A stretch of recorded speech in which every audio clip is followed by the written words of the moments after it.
दोस्तों नमस्कार।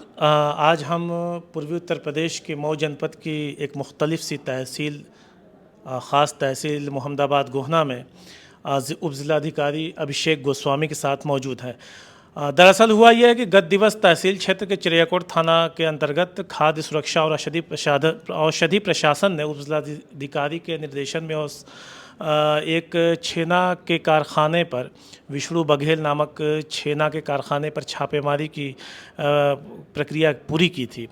तो उसमें क्या हुआ क्या नहीं हुआ उसके बारे में हम जानकारी आप तक पहुंचाने के लिए आज यहाँ पे मौजूद हैं। सर, उसमें क्या तथ्य सामने आए जो भी?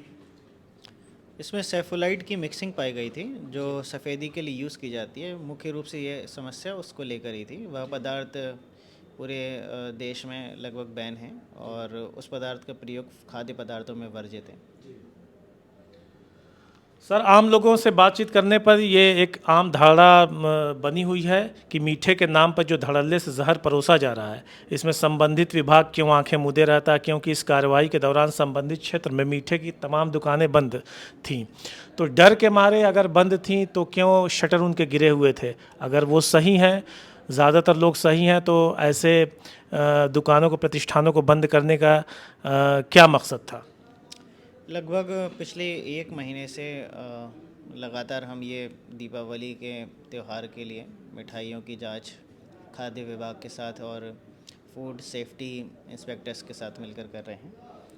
और जो मूल बात है इसमें कि कई बार लोग देखकर दुकानें बंद कर लेते हैं, तो उसका कारण यही है कि उन्हें खुद के संभवतः जो खाद्य पदार्थ है उनकी गुणवत्ता पर शक होता है और वो कैसे गुणवत्तापूर्ण तरीके से बनाते हैं ये स्वयं जानते हैं। कई बार ऐसा होता है कि लोग भयवश बंद कर देते हैं दुकान, लेकिन मैं तो आपसे यही अनुरोध करूँगा कि पुलिस प्रशासन, खाद्य सुरक्षा विभाग, ये सभी आपके सहयोग के लिए बने हुए हैं और हमारा कार्य इतना ही है कि कहीं लोगों की स्वास्थ्य से किसी भी प्रकार का खिलवाड़ ना हो और बाकी जो मिलावट कर रहे हैं उनके ऊपर तो सख्त कार्रवाई की जाएगी। जो केमिकल सर उसमें मिले तो वो जाहिर सी बात है पूरी तरह से जहर है। जो भी प्राप्त हुई चीज़ें वाइटल्स ऑर्गन्स के लिए बहुत ख़तरनाक है। तो इसको किस तरह से आप देखते हैं सर?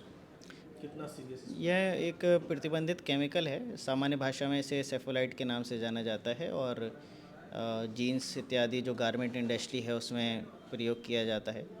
तो यह खाद्य पदार्थों के लिए पूरी तरह प्रतिबंधित है और इसका प्रयोग मुझे लगता है कि किसी भी प्रकार के खाद्य पदार्थ में अगर कोई करता है तो उसके विरुद्ध कार्रवाई की जाएगी।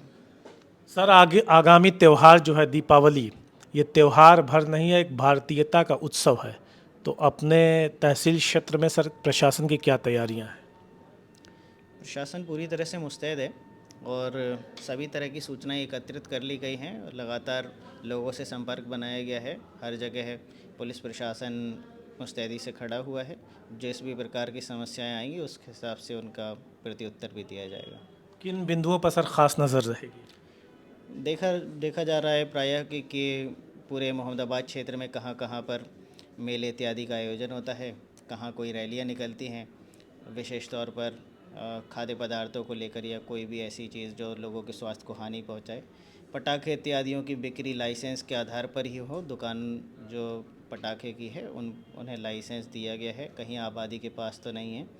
ये सब चीज़ें विशेष तौर पर दिवाली पर एक रूटीन चेकअप होता है और रूटीन चेकअप के साथ साथ इस बार विशेष ध्यान दिया जा रहा है जो चूँकि इस बार खाद्य पदार्थों में मिलावट की जो खबरें हैं वो ज़्यादा रही हैं, तो हमारी तरफ से विशेष इस पर ध्यान दिया जाएगा। लास्ट सवाल सर, त्योहारों के साथ साथ समग्र रूप से आपकी क्या प्राथमिकताएं अभी तहसील क्षेत्र में चल रही हैं? किन किन चीज़ों में? सर्वप्रमुख प्राथमिकता तो हमेशा शांति व्यवस्था की होती है और वही हमारी प्राथमिकता है।